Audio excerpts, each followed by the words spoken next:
ఇది నా వాగ్దానము. కీర్తనలు 94:13. నీతిమంతుల కష్టదినములు పోగొట్టి వారికి నెమ్మది కలుగజేయుదువు. ఎంత గొప్ప వాగ్దానాన్ని దేవుడి దినము మనకి అనుగ్రహిస్తూ ఉన్నారండి. నీతిమంతుల కష్టదినములు పోగొట్టి వారికి నెమ్మది కలుగజేస్తారంట. మనమందరము కూడా నీతిమంతులుగా తీర్చబడుతూ ఉన్నామంటే ఆయన రక్తములో కడగబడి బాప్టిజం తీసుకుని మనము నీతిమంతులుగా తీర్చబడ్డాము. కానీ ఆయన రక్తంలో కడగబడకపోతే మన నీతిమంతులుగా ఉండమండి. మన యొక్క జీవితాలలో ఈ లోకంలో ఎంత నీతిమంతులుగా మనం ఉండాలని ప్రయత్నం చేసినా కూడా మనం నీతిమంతులుగా కాలేము. మన క్రియలను బట్టి మన నీతిమంతులుగా మనము తీర్చబడలేము. కానీ దేవుని రక్తంలో కడగబడినప్పుడు మాత్రమే నీతిమంతులుగా తీర్చబడతాము. ఎందుకనగా ఆయన మాత్రమే నీతిమంతుడు. ఈ లోకంలో ఒక్కడు కూడా నీతిమంతుడు కాదు. దేవుడు మాత్రమే నీతిమంతుడు. కాబట్టి ఆ నీతిమంతుని రక్తములో కడగబడిన ప్రతి ఒక్కరూ నీతిమంతులుగా తీర్చబడతారు. ఆ తీర్చబడిన ప్రతి ఒక్కరూ కూడా మరి కష్టదినము వచ్చినప్పుడు వారికి ఎటువంటి ఆపద కష్టము వాటిల్లకుండా నెమ్మది కలుగుతుందంట. దేవుని యొక్క వాక్యములోని యెహోవా తన ప్రజలను ఎడబాయువాడు కాడు, తన స్వాస్యమును విడనాడువాడు కాదు. యెహోవా నీ కృప నన్ను బలపరచుచున్నది, నీ గొప్ప ఆదరణ నా ప్రాణమునకు నెమ్మది కలుగజేయుచున్నది. అవునండి, మన యొక్క జీవితాలలో ఎలా ఉంది ఆయన కృప అని అంటే, ఆయన కృప వలన మనము బలపరచబడుతూ ఉంటాము. అలాగే ఆయన యొక్క గొప్ప ఆదరణతో మనము నెమ్మది కలగజేసి మన జీవితాలు ఎంతగానో సుఖమయముగా మనము ఉంటామని దేవుడు సెలవిస్తూ ఉన్నారు. ఆయన రక్తములో కడగబడిన ప్రతి ఒక్కరు కూడా ఆయన స్వాస్యముగా, ఆయన బిడ్డలుగా, ఆయన యొక్క సొంత సొత్తుగా ఆయన చేసుకుంటారని మనం మరవకూడదు. కాబట్టి దేవుడు అంటున్నారు, ఆయన ప్రజలను ఎడబాయివాడు కాదు, ఆయన స్వాస్యమును విడనాడువాడు కాదు. ఎప్పుడు కూడా ఆయన విడిచే దేవుడు కాదు. మనల్ని ఎల్లప్పుడూ కూడా బలపరిచే దేవుడు, మనల్ని ఎంతగానో నీతిమంతులుగా తీర్చే దేవుడు. ఆయన కృపతో మనల్ని బలపరిచి మన యొక్క ప్రాణములకు నెమ్మది కలుగజేసి మనకి ఏమాత్రము కూడా కష్టము బాధ వాటిల్లకుండా మనల్ని పోషించి నెమ్మదిని మనకి అనుగ్రహించి మన జీవితాలను మన బిడ్డల జీవితాలు సుఖముగా సంతోషముగా వెళ్ళబుచ్చే వారిగా ఉంటాము. మనము ఏదైతే కోరుకుంటామో ఆశిస్తామో వాటినన్నిటిని కూడా మనకి అనుగ్రహిస్తారంట. ఎందుకు అంటే ఆయన రక్తంలో కడగబడి ఆయన స్వాస్యముగాను ఆయన బిడ్డలుగా మనము అవ్వినందుకు దేవుడు మనల్ని ఎల్లప్పుడూ కూడా సంరక్షిస్తారు.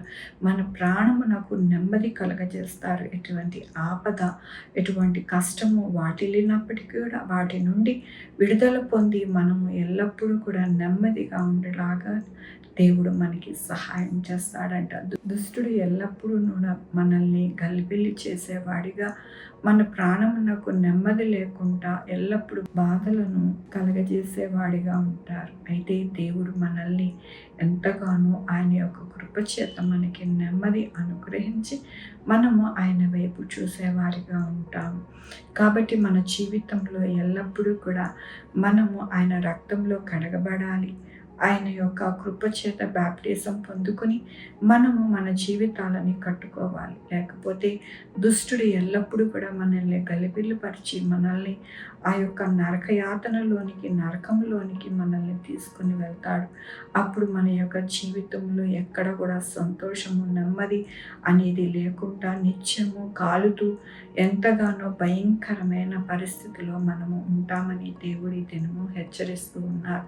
కాబట్టి మన జీవితంలో ఎల్లప్పుడూ ఆదరణ, ఆయన నెమ్మది, ఆయన కృప పొందుకోవాలి అని అంటే మనము నీతిమంతులుగా తీర్చబడి మన యొక్క జీవితాలను ఆయన యొక్క పాదాల దగ్గర పెట్టుకుంటే కనుక మనము ఎల్లప్పుడూ కూడా సుఖ జీవితము గడుపుతామని దేవుడు సెలవిస్తున్నందుకు దేవునికి వందనాలు చెల్లిస్తూ ఉన్నాను.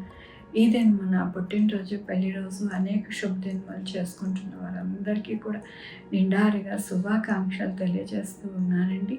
మీ జీవితంలో దేవుని యొక్క ఆశీర్వాదము, ఆయన బహుమానము, ఆయన దీవెన మీకు కలుగునుగాక. ప్రార్థించుకుందామండి.